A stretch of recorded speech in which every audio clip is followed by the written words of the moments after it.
안녕하세요. 세상의 나그네 오목사입니다. 고대 교회가 이제 마무리하는 단계까지 왔습니다. 오늘 그리고 다음 시간까지 두 번에 나누어서 고대 교회의 마지막 내용, 교회의 삶에 대해서 보시겠는데요. 오늘은 먼저 교회의 삶 중에서 예배와 교회 건물에 대해서 보고 다음 시간에는 절기와 세례에 대해서 보도록 하겠습니다. 자, 그럼 먼저 예배를 보시겠습니다. 기독교의 예배는 성전, 제단, 희생의 결여로 인해 표준적인 형태를 띠지는 않았습니다. 대체적으로 가장 초기에 기독교인들은 유대인들의 회당의 풍습을 따라 예전을 발전시켜 갔습니다. 기도, 성경 봉독, 설교, 찬양, 신앙 고백, 헌금이 그 내용들이었습니다. 통일된 예전을 시행하려던 노력이 있기는 했으나 이는 성공적이지 못했습니다. 유대적 기독교인들은 유대인들과 마찬가지로 히브리어 성경 혹은 이에 그리스 역본을 읽었습니다. 그러나 유대인들과 달리 그들은 율법서들보다 예언서들을 더 중시했습니다. 1세기 정도가 지난 후 정경이 서서히 형성되기 시작하자 새 성경이 구약보다 더 중시되었습니다. 그 가운데서도 복음서들이 강조되었습니다. 유대적 기독교인들과 이방 기독교인들 모두 예수와 그의 가르침에 관한 복음서 기사들을 전수했습니다. 수도원의 영향으로 찬양 때에 시편을 사용했으나 찬송가들을 만들기도 했습니다. 유대인들의 금식일이 월요일과 목요일이었음에 비해 처음 2세기 동안은 기독교인들은 수요일과 금요일을 금식일로 지켰습니다. 회당 예배에다가 다락방의 경험에서 기원하는 주님의 만찬이 첨가되었습니다. 이 성례전을 통해 부활하신 주님의 임재를 확인했습니다. 아마도 이는 유대인들이 매년 지키는 유월절 기념 식사 혹은 랍비들이 그의 제자들과 같이 하는 식사를 변용한 것일 것입니다. 원래 성만찬에 앞서 혹은 성만찬과는 별도로 아가페 혹은 애찬이라고 하는 공동체 식사가 있었는데 이는 형제의 특히 가난한 자들에 대한 구제를 목적으로 했습니다. 2세기 중엽까지 애찬과 예언은 예배의 요소에서 사라지게 되었습니다. 이미 신약 성경에서 예배의 중심적인 부분으로 간주되던 성만찬은 2세기에 이 평화의 입맞춤, 구제 헌금과 요소들의 봉헌, 구속에 대한 감사의 기도, 재정의 말씀, 주님의 고난에 대한 회상, 빵과 포도주의 성령의 임재의 기원, 중보의 기도, 분병분잔, 교제, 해산 등의 순서로 거행되었습니다. 예수의 고난과 부활을 회상하면서 행하던 이 제의적인 분병분잔은 하나님에게 기쁨과 감사를 표현하고 주님과 성례전적인 교제를 나누기 위함이었습니다. 나중에는 이 성만찬이 주일에만 거행되었지만 아주 초기에는 주중에도 거행되었습니다. 주일 아침에 모여 찬양하며 말씀을 듣고 저녁에는 식사를 했습니다. 이는 이 황제 트라이안에게 보내는 비시니아의 주지사 플리니의 서신에서 잘 나타납니다. 또한 2세기 중엽 이 순교자 저스틴의 기록에서도 볼 수 있습니다. 저스틴은 일요일이라는 말을 처음으로 사용했습니다. 그는 기독교인들의 예배일이 주의 첫날이었는데 그 이유는 이날이 창조와 주님의 부활을 축하하기 때문이라고 했습니다. 한편 주일을 지킨 것은 유대인들의 안식일과 차별화시키기 위한 방법이었을 것으로 여겨집니다.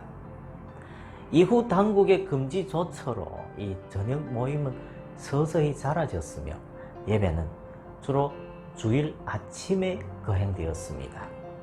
주일 예전은 모든 성도들을 위한 기도, 성경 공부, 그리고 설교, 그리고 정식 교인들을 위한 성만찬으로 고정되었습니다. 설교 후 세례교육 대상자들은 해산되었습니다. 요컨대 모든 교인들이 참석하는 이 설교 중심의 일부 예배와 세례 받은 교인들만이 참여하는 2부 예배로 구성되어 있었다고 하겠습니다. 초기 설교는 매 구절에 대한 강해를 특징으로 했으나 나중 수사학적 기교가 대대적으로 가미되었습니다. 초기 기독교인들에게 집회는 교육을 위한 기회였던 것입니다. 예전의 표준화와 정경화는 콘스탄틴과 사회의 상위 계층들의 회심으로 인해 촉진되었습니다. 황제는 321년 이 태양의 날을 기독교 공휴일로 만들었습니다. 두 번째로 교회 건물을 보시겠습니다. 가장 초기에 예배는 이 회당이나 성도들의 가정집에서 드렸습니다. 3세기 이 박해가 잦아들었을 때 교회는 단독 건물들을 짓기도 했습니다. 나중 기독교는 이 로마의 공공 건물 양식인 바실리카 양식을 일반적으로 채택했습니다. 이는 원래 이 로마의 법정에 사용되던 이 건축 양식이었습니다. 이 직사각형으로 되어 있으며 이 가운데와 양편에 이 복도가 있었고 동쪽 끝에 이 반원형 부분이 있었습니다. 이는 동향의 건물이었습니다. 이 반돔의 지붕을 가진 이 전면의 반원형 부분의 중심에 감독의 보좌 혹은 감독의 좌가 있습니다. 이 양편에 이 장로들을 위한 벤치가 있으며 집사들은 제단 주위에 위치합니다. 지성소와 교인의 공간은 난간으로 분리되어 있었습니다. 성가대와 지성소를 구분하는 이 스크린을 두기도 했습니다. 감독은 제단에서 성경을 읽고 기도를 인도했습니다. 이는 이 회당의 풍습에서 온 것입니다. 제단은 갈수록 강단의 모습을 취하게 되었습니다. 왜냐하면 이 제단과 감독의 좌는 이 회중으로부터 너무 떨어져 있었기 때문입니다.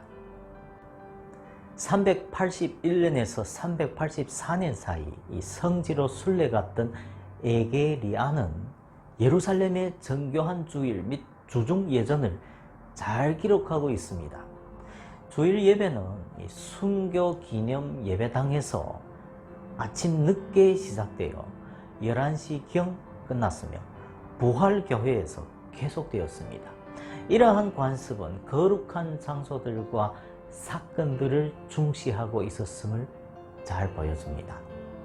예루살렘 예전은 이 로마 제국 전역의 예배 관습들에 지대한 영향을 미쳤습니다. 고대 교회에는 세례당이 있었는데 이는 세례를 베풀기 위한 특별한 방이었습니다. 때로는 교회 본당 안에, 많은 경우 본당 밖에 위치했습니다. 사각형, 팔각형, 원형, 십자가형 등 다양한 모습을 하고 있었으며 바닥으로 내려가는 이 계단이 있었습니다. 이 모양들은 죽음, 부활, 그리고 영생 등을 상징했습니다. 나중 이는 이 편의상 세례반으로 대체되었습니다. 세례당 혹은 세례반은 예수가 세례를 받으신 요단강 혹은 치유의 능력을 가지고 있던 실로암 못을 상징했습니다. 단독교회에 대한 이 최초의 흔적은 205년 에데사에서의 홍수와 관련하여 발견됩니다. 1931년에서 32년 유프라테스 강변의 두라 유로포스에 있던 로마의 전방군 주둔지에 발굴해서 232년경 건축된 교회가 발견되었습니다. 단속을 피하기 위하여 외부는 일반 가정집 구조였으나 내부는 이 벽들이 제거된 이 3개의 방들로 이루어져 있었습니다. 장방형의 방, 이 북쪽에 장로 혹은 감독의 의자가 있으며 두 번째로 큰 방은 아가페 식사 혹은 세례 교육 대상자들을 위해 사용된 것 같습니다. 작은 방은 세례실로 개조되었습니다. 세례실에만 이 상징성을 가진 그림들로 장식되어 있었습니다.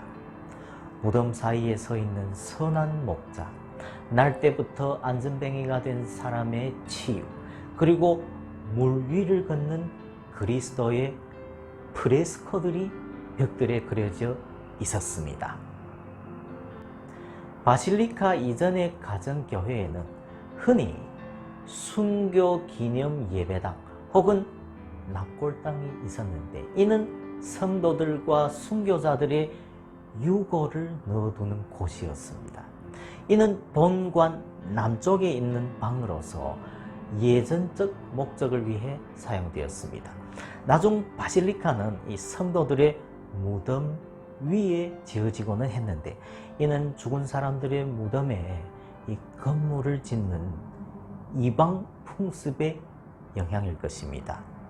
두라 유로포스에서 볼 수 있는 대로 가정교회가 발전하여 이 동쪽 끝에 반원형 부분을 가진 바실리카 양식이 생성되었음을 보여줍니다. 동 형태의 교회 가운데 가장 위대한 것은 537년 저스티니안 황제에 의해 헌당된 콘스탄티노플의 거룩한 지혜의 교회, 곧 하기야 소피아입니다. 초대 로마 기독교인들의 매장지들도 초기 기독교인들의 예전적인 미술의 출처입니다. 여기에서 이 사자굴에 던져진 다니엘, 방주 안에 있는 노아, 요나, 그리고 부활한 나사로와 같은 그림들을 볼 수 있는데 이들은 초기 기독교인들이 현재의 불안과 부활의 소망을 반영하고 있습니다. 초기에 이 십자가는 기독교의 상징이 아니었습니다. 예컨대 이 터툴리안이 처음 언급했듯이 기독교인들은 이 생선에 해당하는 이 그리스어 익투스를 자신들의 상징으로 사용했습니다. 이는 곧 예수 그리스도, 하나님의 아들, 구세주의 약자였습니다. 카타콤의 그림들은 유대적, 기독교적 이야기들을 이 대중적인 그리스 로마 양식들로 표현했습니다. 화장보다는 매장을 선호하던 로마의 기독교인들과 유대인들은 비싼 묘지 대신 지하에 그들의 무덤을 만들었던 것입니다. 용회암을판에 건설한 지하의 무덤 도시 카타콤은 초기 기독교 시대에 비밀 집회 장소, 예배처, 그리고 매장지 역할을 했습니다. 이는 단순한 무덤이라기보다 저승의 세계를 이승의 지하에 실현한 형이상학적 공간이었습니다. 이는 5세기 초반까지 공동묘지로 이용되었으며 성지 순례의 대상이 되었습니다. 이는 바실리카와 함께 초기 기독교인들의 삶과 신앙을 대변하는 공간이었습니다.